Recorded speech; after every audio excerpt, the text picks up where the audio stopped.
ప్రేమ ప్రేమించడమే కాదు, ప్రేమ క్షమిస్తుంది. ఇది ప్రపంచానికి తెలీదు. ప్రేమలో క్షముంది.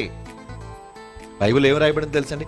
ప్రేమట ఒక్క దోషం కాదటండి, అనేక దోషములను కప్పును. పేతురు రాసిన మొదటి పత్రిక అండి, 4వ అధ్యాయం 8వ వచనం. మొదటి పేతురు పత్రిక 4వ అధ్యాయం 8వ వచనం.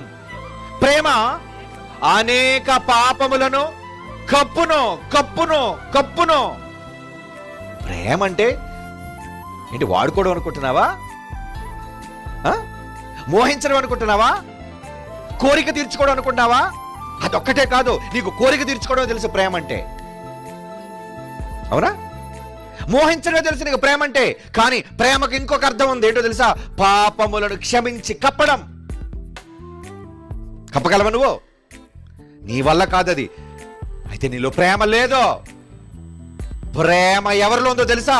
తప్పు చేసిన వారిని క్షమించడంలో ఉంది. ట్రూ లవ్, నిజమైన ప్రేమ.